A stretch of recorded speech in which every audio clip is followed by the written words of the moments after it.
Good afternoon, everybody. Thank you all so much for joining us and from truly all over the world today. The Masterpiece Fair itself offers endless opportunities for our visitors to look and learn about works of art by engaging with our passionate and knowledgeable exhibitors and by handling objects in a relaxed but stimulating way, something I think we are all very, very much missing at the moment. Our Talks and Education programme therefore plays an even more important role at Masterpiece, and we will be continuing our programming throughout the year, engaging both an established and a new audience, eager to learn and discover new ways of looking at works of art. Encountering beauty through the material world, following on from our Masterpiece Symposium 2 weeks ago, we'll each month be looking at 6 different materials: marble, wood, pigment, bronze, ceramic, and precious stones. This exploration spans cultures and time through a series of podcast, videos, and panel discussions. And please do visit our website to see the full extent of the programme. And please do again join us again on March the 18th for the Narrative Beauty in Wood, Past and Present. Today, our first of these monthly panel discussions will focus on stone and marble and is entitled The Resonance of Stone, very much a personal passion. I would like to extend my deep thanks to our wonderful speakers, and especially to Anna Summers-Cox, who will moderate the discussion, and to whom I'm going to ask to introduce our speakers. Anna, thank you. Well, hello, everybody, and thank you, Philip, for asking me to chair this extremely interesting event.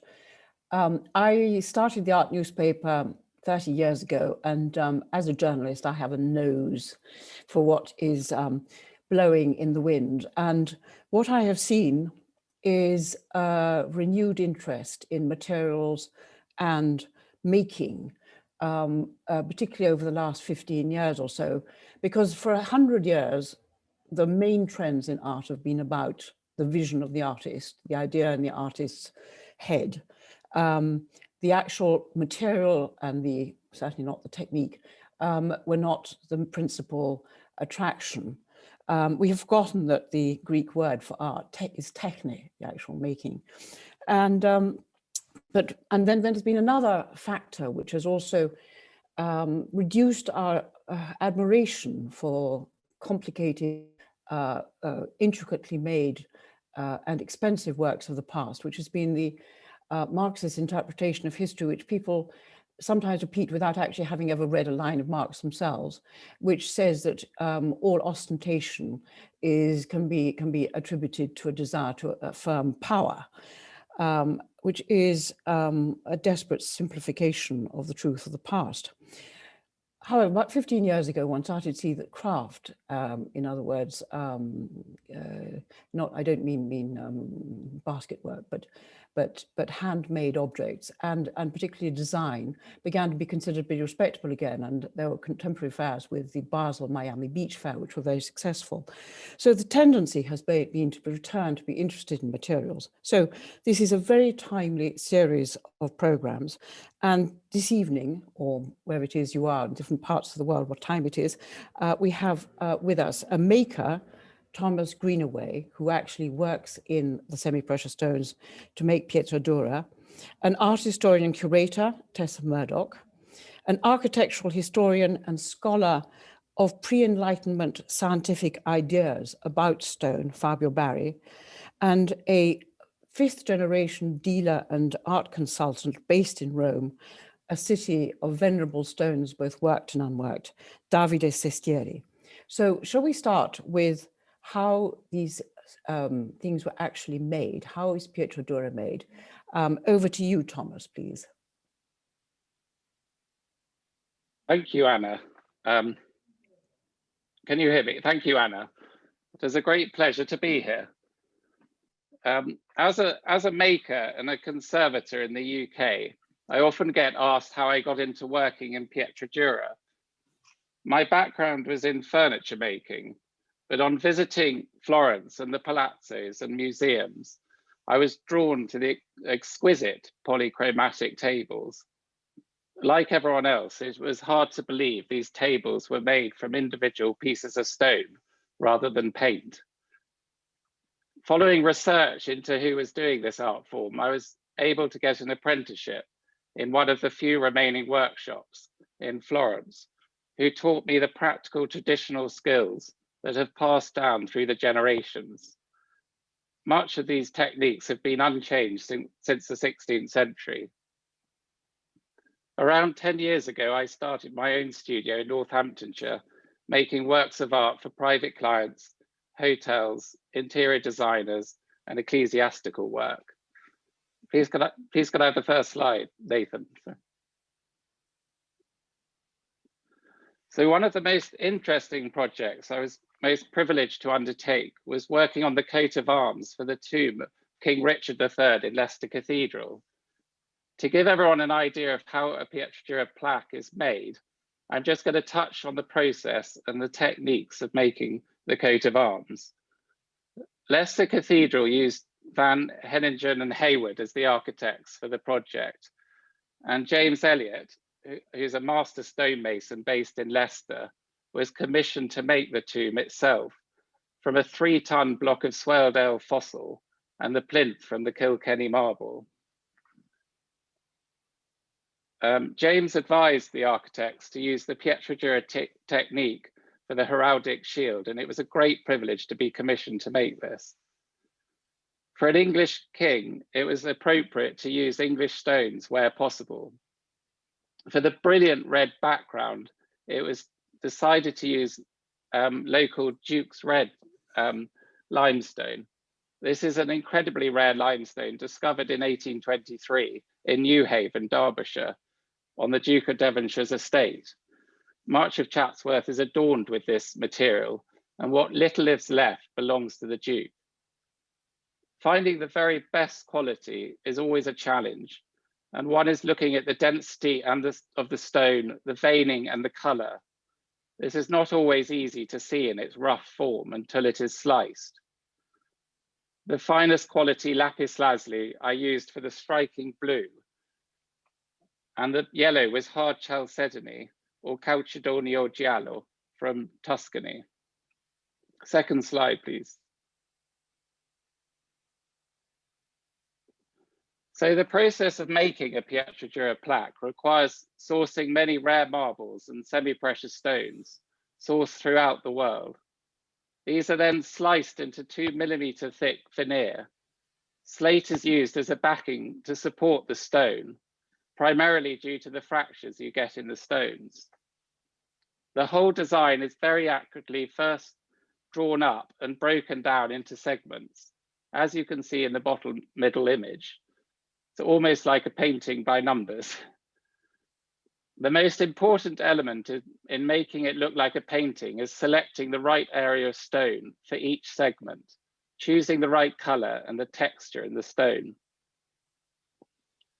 The individual paper templates are then stuck down onto the stone veneer using a natural resin of mixture of beeswax and pine resin traditionally used.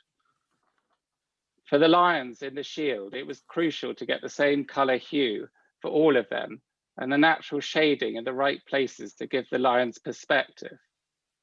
There are a lot of challenges with this design. For example, you can see there's 72 lions' claws, each being around 1 to 2 millimeters in size. These were all hand cut and filed before being precisely placed into the shield. To give you just an idea of the scale, each of the lion's heads is made up of 19 pieces of stone, and each head is 1 centimeter wide, as you can see in the bottom right. Third slide, please. So here you can see on the left-hand side, the Archetoe Bow Saw. This is one of the main tools I still use, which remains largely unchanged since the Renaissance.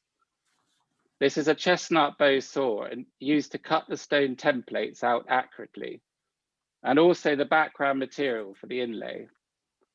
The use of carborundum or silicon carbide is constantly applied to a very fine plain iron wire that has no teeth on it, as the carborundum acts as the abrasive grinding paste. I suppose in a sense, it is a bit like playing a violin and it takes a lot of practice to cut well. Last slide, please. So on the left-hand side, you can see me filing the Duke's red stone with a diamond needle file for the inlay. The precision of the fitting is vital, so there isn't any resin at all visible. Finally, the use of a natural piece of hard flat agate is used as a polishing tool. Using finer grades of silicon carbide mixed with water and making circular motions against the stone, this brings out the beautiful, vibrant colors of the stones. As you can see, the finished piece is just under A4 size and only 8 millimeters thick with a slate backing. This was then set into the Kilkenny plinth of the tomb, which was then reinterred at Leicester Cathedral in March 2015. Over to you, Anna. I like very much your comparison with a violinist, the use of the archetto to cut the very, very tiny pieces. And this really brings home the amount of work and the extraordinary skill that goes into producing a work of Pietro Dura. I'd like to hand over Tessa Murdock, who is, she has a great number of roles actually, but she's Deputy Keeper of Sculpture, Metalwork, Ceramics and Glass at the Victoria and Albert Museum, as well as being the Rosalind and Arthur Gilbert Research Curator at the Victoria and Albert Museum, a collection which is particularly rich in Pietro Dura and also its sort of successor, the micro mosaic. Tessa. Thank you very much, Anna. It's a great pleasure to be here with you today and to talk about some masterpieces in the V&A, and also to remind you that if you're interested in Pietro Dura, even from the comfort of your own homes, you can explore examples in the collections of, in this country, the National Trust, at Charlcote, at Powys Castle, at Hinton Ampner. You can go further afield to the Metropolitan Museum in New York to see the wonderful Farnese table, to the Getty, and do take the time from early March to visit the Gilbert Collection exhibition at Diva in Antwerp, where you'll be able to see other examples of Pietro Dura and micromosaic. So a whistle-stop tour, starting with this handsome octagonal tabletop, which you can normally see in the medieval and Renaissance galleries at the V&A. It's a V&A object acquired with the help of that great connoisseur, Sir John Charles Robinson, in 1867 for the museum. And here we have an example of Pietre Dure made out of mostly antique classical marbles, recycled, reused from the monuments of ancient Rome, but here made in the late 16th century, in this sort of architectural abstract form in which it is the textures of the stones that make up the particular beauty of this piece. And thumbs up for the new, really revamped Search the Collections on the V&A website, where you can tap in your favorite stone and trace the way that it's used right across the museum collections. Next slide, please. Well, one of, I think, only two spectacular portraits made in Pietre Dure. We're now moving to Florence, where this extraordinary portrait of the Aldobrandini Pope, Pope Clement VIII, was realized in hardstone from a design by the artist Jacopo Ligozzi. In this case, it was intended as a diplomatic gift from Ferdinand I, Grand Duke of Tuscany, who had been responsible for establishing the Pietre Dure workshops in Florence, of course, which still survive today as the Oppifizio delle Pietre Dure.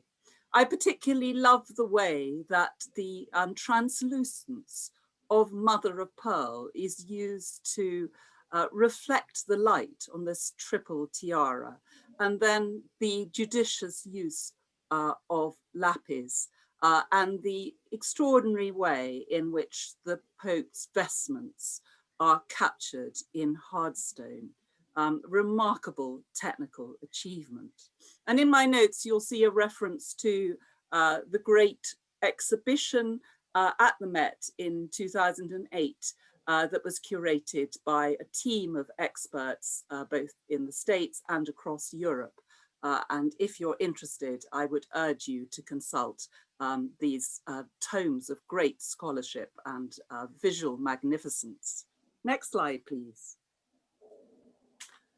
Well, this is an extraordinary piece, really, which combines the best of making at the Florentine Opificio under that very talented sculptor Forgini.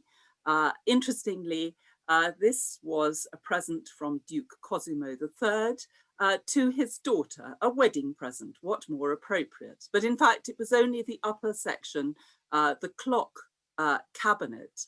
And if you come closer to this object, you will see that along the profile of the sides, there is pietre dure in 3 dimensions, clusters of cascading fruit, literally tutti frutti, which is a hallmark of Forgini's work and was copied in the late 17th century at the Gobelin, where Louis XIV had enticed Italian craftsmen to make similarly sophisticated pieces for diplomatic gifts. In the bottom section, in the center, is a remarkable piece which includes a necklace of pearls. It was one of the most stimulating tasks to represent pearls in chalcedony using foil underneath to create that glinting impression. And in fact, Thomas Greenaway, who we've just listened to, created a replica of this in the Paci workshops in Florence, which forms a film, How Is It Made?, which you can access via the V&A website and can watch once the Gilbert Galleries reopen later this spring. And there's a link to that film on this slide.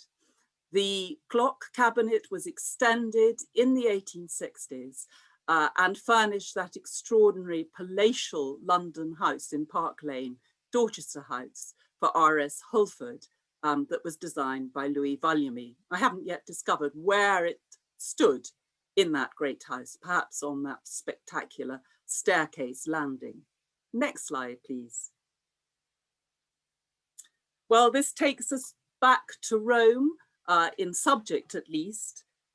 This is a remarkable pietre dure plaque, which represents one of the famous sites of the Via Appia, the tomb of Cecilia Metella. And what I love about this piece is the way in which the sky, rendered in alabaster, has been given that texture of stormy clouds by being painted behind the alabaster, which actually presents us with a conservation challenge, because it's not possible to display this in the direct light which the Gilbert Galleries at the V&A enjoy. This is one of 4 of a series of 6 panels made in Florence at the Opificio under the direction of Luigi Siries, and they were intended to furnish the interior of one of the grand ducal rooms in the Palazzo Pitti in Rome, rather like the scenes that originally decorated and have been replaced in the Amber Room at Tsarskoye Selo in Russia. They are taken from etchings by Piranesi, and the other views included one of the Pantheon, the Arch of Janus, and the Temple of Peace.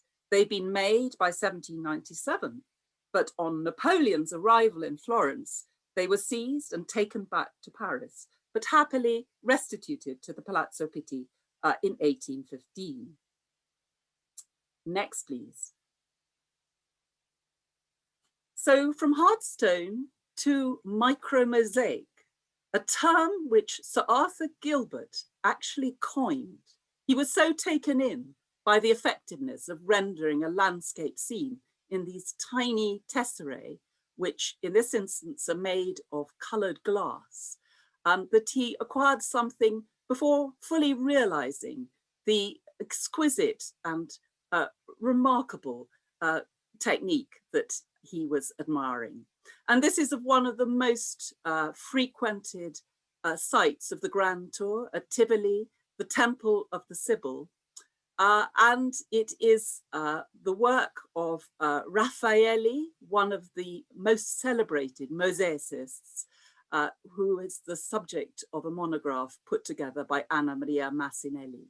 But I love the combination of the detail of the architecture, the composite capitals, and the sort of picturesque and sort of casual effect provided by the goat and cow and peasant in the foreground. And again, a wonderful rendering of Roman light on the landscape. Next, please. So, a view of Rome from the Janiculum. This is the extraordinary micro mosaic made by Antonio Testa, which took him 20 years to achieve. And in fact, it remained in the Testa family for a long time until acquired by Sir Arthur Gilbert, who loved to show it to Roman visitors in his villa at Beverly Hills. And apparently the detail is so precise that they could pick out the exact street in which they lived in Rome. So far left, you have St. Peter's, far right, the Paolo Fountain, and a sumptuous Roman palace in the foreground. And for the last slide, please,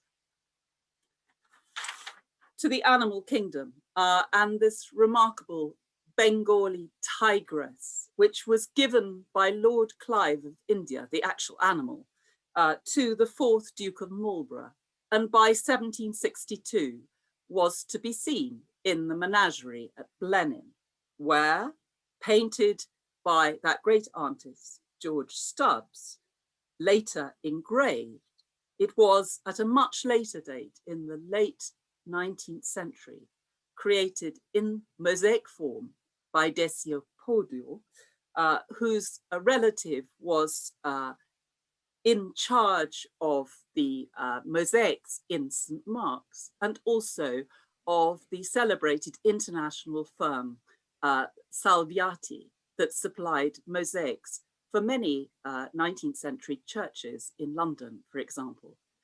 So I leave you with this remarkable creature who, as I speak, is traveling from London, despite lockdown, to Diva, to win over new audiences for the Gilbert collection across the channel.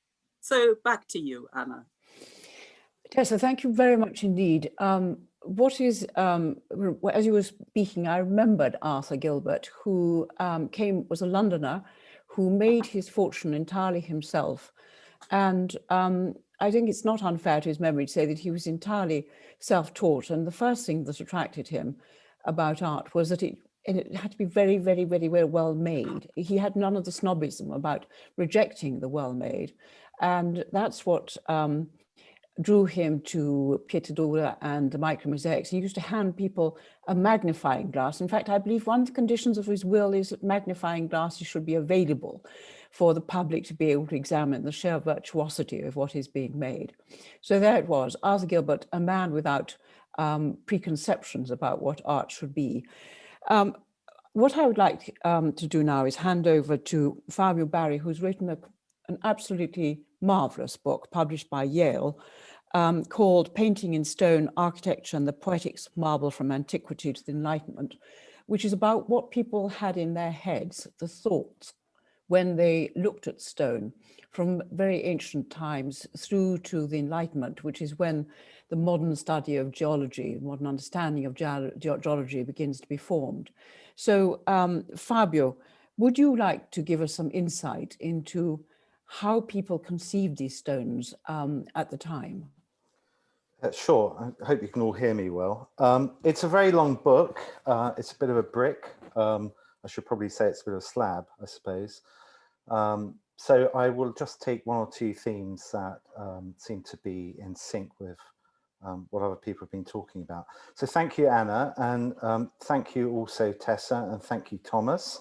it's really heartening to see that marble inlay and Pietra Dura inlay is alive here and in Italy. And inlay and intarsia, or opus interrazile, as the Romans called it, or called one type of inlay, recurs through the book. It's an art form that we find in antiquity, in fact, even before the Romans, in other materials. And you can think of buildings, we normally think of buildings as being reveted, but in some cases, it's actually more accurate to say they're completely inlaid. As you can see in this extraordinary room from Ostia, the port of Rome. It's from it's late antique, early Christian room, where you have the sort of usual expected repertoire of extraordinary inlay in stone. So these lions inhabit and prowl the upper parts of the wall here, and they have been assembled from judiciously selected pieces of marble in much the same way Thomas is doing today, where they've been selected for their natural shading, and where the shading doesn't actually occur in nature, it's been enhanced by passing an iron over them to darken the stone.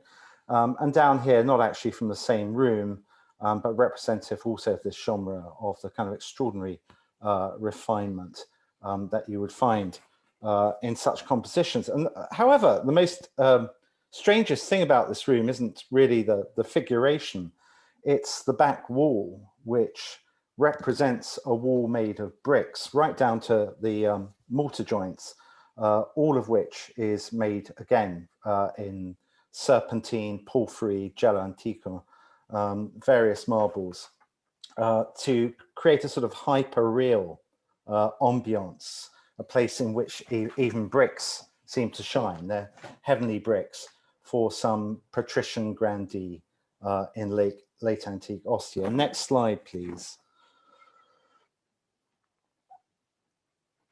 Now, this is the origin of the art form that is revived and reinvented in Florence at the end of the 16th century, and which we find, this is another of those portraits in stone, this time of the Medici rather than the Pope, so which we find revived in portraiture, much more widely in tabletops or representations of vases and flowers and vases and that sort of thing. And also, again, at the scale of a whole building, in the not particularly successful, I think, Cappella dei Principi at San Lorenzo in Florence.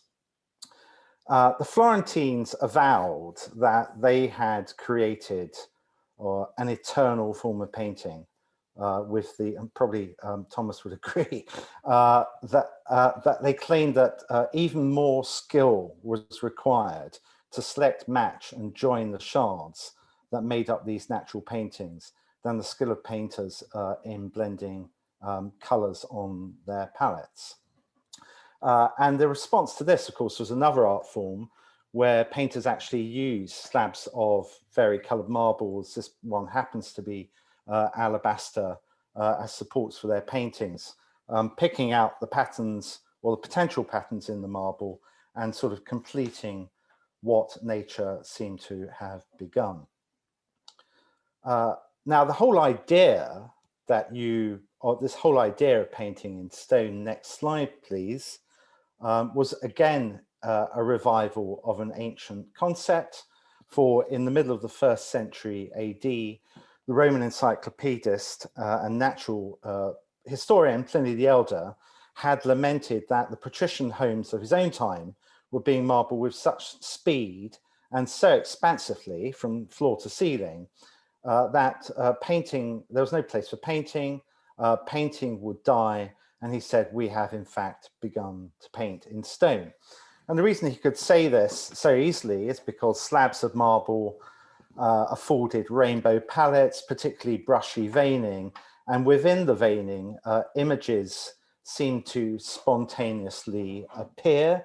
And all of this together suggested that nature was a painter and one of her media was marble. Next slide, please. Now, marble was also a medium because it was mobile. That is, its veining flowed. And it bore the image of its own subterranean generation in the bowels of an earth irrigated by generative streams. Greek science, and then basically the entire history of geology up until, I suppose, the 17th century and into the 18th really, continued this idea that marbles were solidifications of exhalations from the earth. And these exhalations were either moist vapors or dry gases that were frozen or fired solid by earthly humors as they tried to escape the earth and reach the crust. And you could, due to the place of origin, the action of various humors on them, they would be, the marbles that resulted would be variously earthy, watery, fiery, or airy in appearance. Next slide, please. And by the way, this growth in the earth was apparent to anybody who entered a grotto and saw the sort of rock formations you just saw in the last slide. In any case, you could tell exactly what the elemental nature of a stone was, really just by looking at it. You could tell how it had been born. So Egyptian porphyry, as you see on the left here in this statue by Stephen Cox, from Jebel Dukhan or Mons Porphyrites in Egypt, was clearly the most fiery of stones. It really came from the crucible of the earth. And a statue made from this stone is as lambent as a flame. Proconnesian marble, on the other hand, which you see in the middle here, which comes from the Sea of Marmara, the island of Proconnesus, just south of Istanbul, was bluey, dove grey, clearly more watery, especially when the slabs of this stone were set edge to edge in the book-matched patterns that unfolded when one sawed the quarry blocks into slabs and placed them in a symmetrical fashion. It immediately suggested the image of a frozen sea, and this is how it was regarded for centuries until it was covered over by carpets when it was converted to a mosque in the late 15th century. And this, of course, is the situation we have unexpectedly today, because the floor is being carpeted over once again by the Turkish government to comfort the knees of the faithful when they make their prostrations towards Mecca in a building that only last year returned to use as a mosque.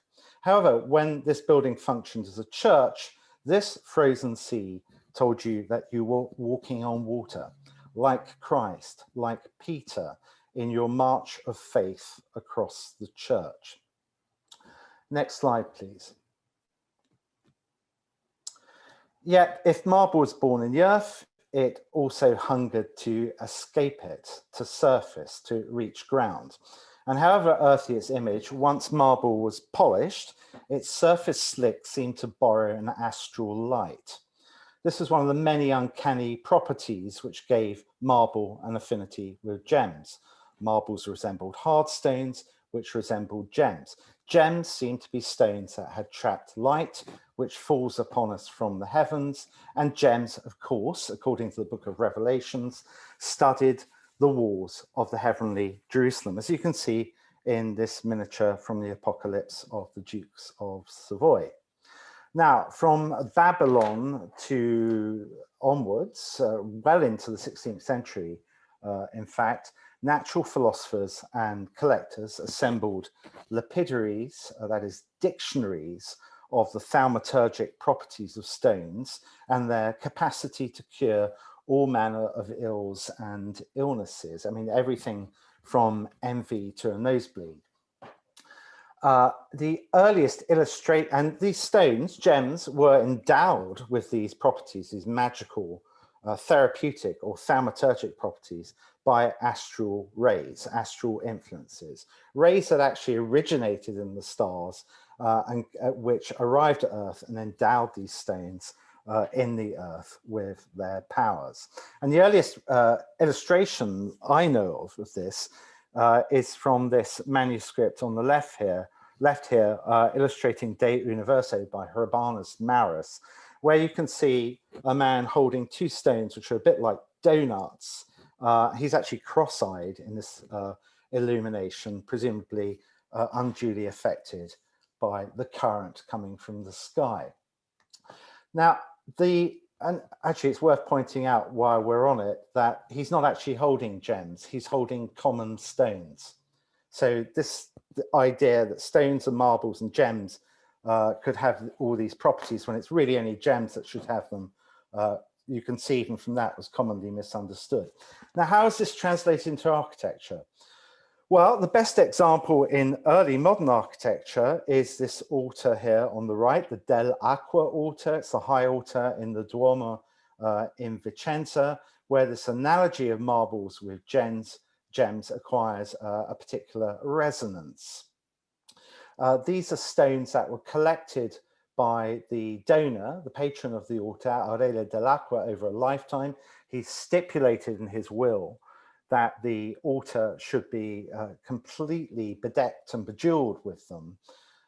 And what one might otherwise, I think, probably misinterpret as being, as it has been in the past, as horror vacui, a love of over ornamentation, is actually conjuring up this tradition of sympathetic magic. The precious and semi-precious stones are dormant vessels for these occult powers instilled in them by astral rays. And this is particularly important on an altar because the catalyst here is their proper arrangement, their invocation in, and the point of invocation would really be the rite of the Eucharist, where transformation itself happens on the altar top of the bread and wine into the flesh and blood of Christ. And of course, also the place where the prayers are said for the dead and for the donor in particular, with the hope of sending their soul heavenwards. Next slide, please. Now, all these strands, I think, come together in Gian Lorenzo Bernini's famous Cornaro Chapel. The central event here is the Ecstasy and Transport of Saint Teresa. An angel pierces her abdomen again and again with a fire-tipped arrow, and she becomes consumed in a firestorm of love for the Almighty. And if you look at the chapel gates here on the right, you will see her gilded and inflamed heart. It's literally on fire, next to a particularly flaming slab of breccia. Look at the back wall, all around the saint, and what you will see, the saint herself is drifting. You know, she's beginning to wander as lonely as a cloud, as someone said. And you see that this back wall exploits the multiple natures of marble, that it is born in the earth. It can be fiery, aqueous, or in this case, vaporous. It's like cloud. And it's being enlivened by a light which again seems heaven sent. What we witness here is a phase change within the walls from solid state to vapor as the stones seem to disperse from mud and ash into smoke and vapor and cloud, or in other words, from earth into ether, all of which tells us about the journey of Teresa's soul to communion with the Almighty, and tells us that our souls may take that same route, we hope, after death, to paradise, to the life beyond our cares. Last slide, please. So the sum result here is that we are witnessing this event, a vision of Saint Teresa meeting God, which is becoming our vision. And it's a hallucination in which the substance of the walls around us even seems to be changing. Mundane things become celestial things, which is why at the apex of the chapel, the only inscription in the chapel at all quotes the words that Jesus is reported to have whispered to the delirious Teresa, and with which the artist addresses us. as the viewers. If I had not created heaven, I would have to create one just for you. Thank you. I just hope you'll find that as extraordinary as I knew it was going to be. And you won't be surprised to know that Fabio's book has been acknowledged and it won the prize for the best book on architecture awarded by the Association of American Publishers recently. Now, Davide Sassieri is, who is going to speak last, is the 5th generation, as I said, of antique dealers in Rome, and has an instinctive, I would say, understanding of the things we have been talking about, as well as being, of course, a trained art historian and a consultant, art consultant. Davide, would you like to talk about a little bit about the market and about the availability of Pietro Dura works? Yes, with pleasure. Well, the Pietro Dura market is so followed by the great collectors now in all over the world. It's not just a particular taste followed by the tradition that were the great collectors in Europe. Now the attention of that objects are all really worldwide scattered. And I would like to show on my first slides just this fantastic table called Grimani table.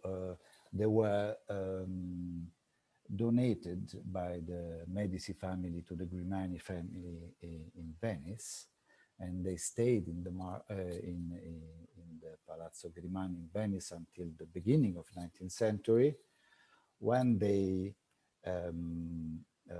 then they were acquired by on the beginning of the 19th century, and they came in England. Well, we just have to talk about market. Then the market is now for these kind of objects very, very poor, because quality objects are so much request. It is truly difficult to find such kind of things. I would like to show you the second slide. That is the second table. The Grimani tables were two, and here you can find the different quality of decoration. The second one was made in Rome, and it's in its nature, let's say, similar to the Florentine. The first one, sorry, was made in Florence. And they were presented on sale on 2015. They decided to present and sale separately, even though they were both together. They stayed together in the Grimani family, and they stayed together in Warwick Castle. They decided, and the first one on sale, with an estimation of £400,000 to £600,000, made a great result. It passed £3,500,000 in 2015. And the second one, this one, made less than the half, then I believe 1,600,000. Why I'm showing and I'm pointed out these two prices? Well, this one is a fantastic and very fine, accurate and rich tabletop with Pietro Dura and rare marbles and hardstones. But the first one, can I go back to the first one slide? Is it so, if it's possible? Had the, let's say, thank you, the importance of the coats of arms, the richness of the materials that are I think, give the decision to the buyers to just follow it for such a great price. I believe that now in the market, a collector should follow the golden rules that are the three golden rules. Then, first of all, is the quality of the object. The second rule, I believe, is the let's say importance of the provenance, and the third rule is again all the story of the object, the historic importance of the object, and all the full documentation. In this case, you can find even the two tables were well documented. I believe that the one with the coat of arms represents the masterpiece of this art. Can we just go over with the slides, please? I wanted to show you the third slide. Well, the Roman table, the interesting, let's say, example that they made in 19th century, the stand matching different old fragment of furniture to give its importance the proper stand. And it's on gilded wood, and the legs were probably made in Portugal in the 18th century, end of 17th century, sorry. Instead, the ghirlande were of 19th century. But they matched very kindly and very harmoniously to give the importance to the tabletop. And the third slide, and then I'll finish my very short speech that I wanted to show, is the Tavolino delle Gioie. This table was on the market in Rome. It's a Florentine tabletop, and you can find here all the highest quality of the rare marbles and pietre dure. And for this table that was presented 2 years ago on the market, I believe it's the sum of what I was saying. Then it has the greatest quality, and it has been in the Medici collection, and the documentation was very deeply studied, and that made that this table was sold to the brand new Louvre Abu Dhabi Museum for several million euros, just really 2 years ago, less than 2 years ago. This is the trend of the market. And then I believe and I suggest that any collector that want to face an important acquisition on that matter should really trust specialist consultant, because the field is quite dangerous to follow on with instinct. You should know how, and Thomas showed us how the techniques are important to notice, and I believe this is really the conclusion of what I think on the trade. Just if someone is interested on buying important objects, maybe in replicas, Thomas is one of the greatest makers that can follow any request you would like to. And there is another historical firm in Florence near the Palazzo Corsini, is the Galleria Bazzanti, that is on duty since 1822, then an historical galleria that is specialized also on replicas of important works of art on Pietro Dura, and that's it. I think I give you, I'm sorry about my English, I'm not, I would like to have a speech in Italian, but anyway. Davide, that was very interesting. I mean, it's I wanted you to talk about the market for Pietro Dura panels. Yes. And basically, it's like saying, what is the market for Botticellis? There are not really going to be very many of these great things coming up. And you very wisely say that if you aim to buy an old piece, that you need to take advice, because of course, things get reworked, restored, and so on. Yes. Now, I think we have some time for questions. Are there any questions?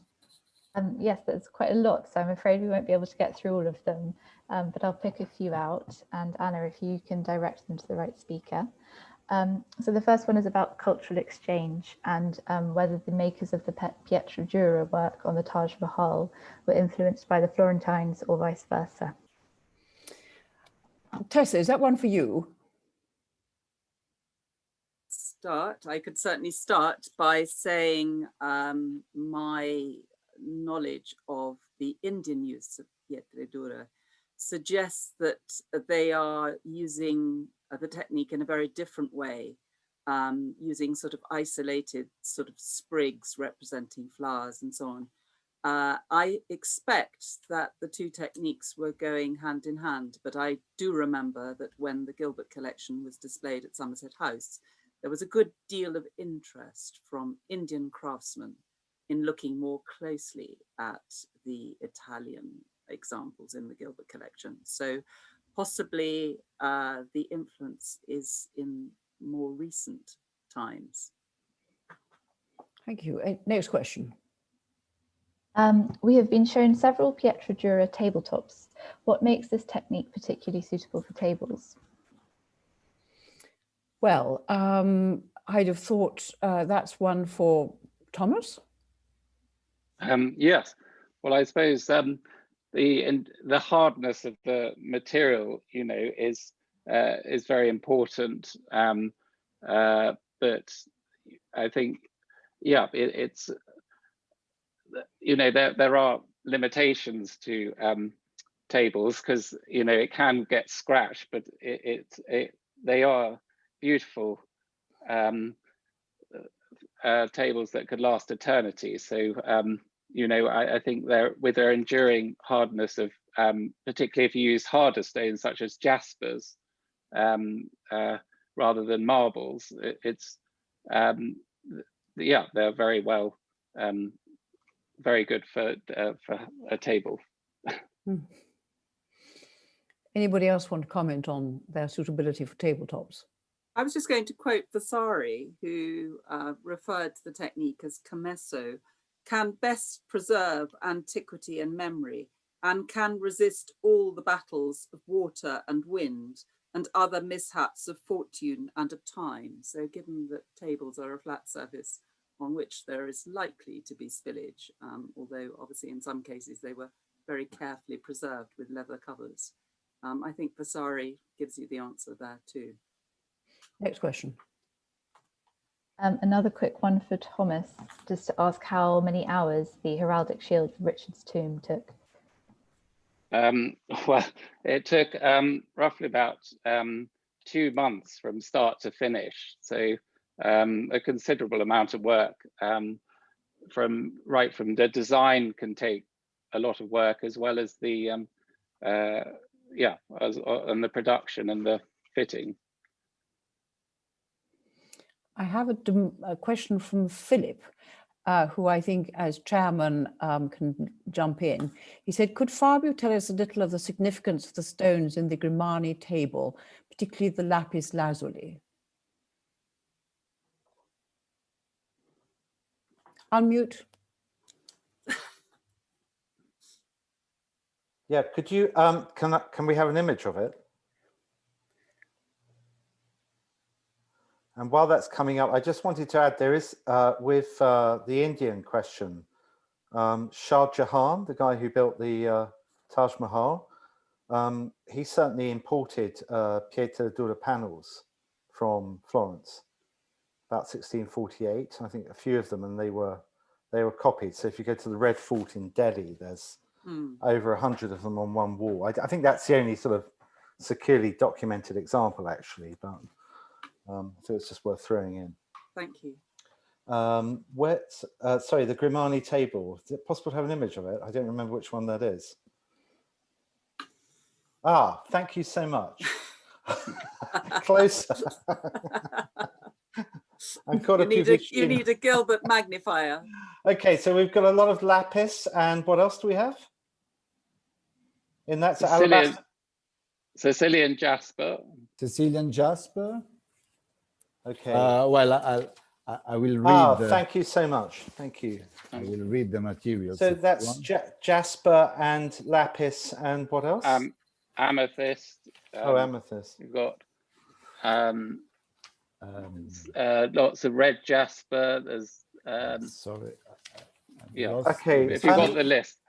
Yeah, I've got the list, but and it's about 1600, 1620. Okay, it's very difficult, Philip, to point to these things and extract a kind of iconographical code from them or something. Lapis in particular, obviously, apart from it being a particularly heavenly stone, because it's this very saturated blue and has these speckles of pyrite in it and things like that, just has such an extraordinarily long history back to Sumeria and through literature. So I think probably that's there certainly for this kind of shock celestial effect. Sicilian jasper, this must be one of the sort of earlier uses of Sicilian jasper. I always think of that as a stone in architecture anyway, that becomes more common in mid-century. I suppose it's there to in lieu of maybe a particularly beautiful alabaster or something like that. These two things, these are materials that often, alabaster and lapis are often coupled. Again, alabaster is the image of cloud, lapis sky. But in some cases, these things are purely aesthetic. I hate to say it, but it's true. They cater to a particular palate and a taste. So if I'm looking for meaning, it looks as though there's some heraldic use of stones here as well. They're stem at the corners, right? With the Grimani coat of arms. The Grimani arms are yellow and red stripes. Yes. So that counts for two of the colors on the table. I think the yellow calcedonio is calcedonio giallo, isn't it? The yellow stripes, I think.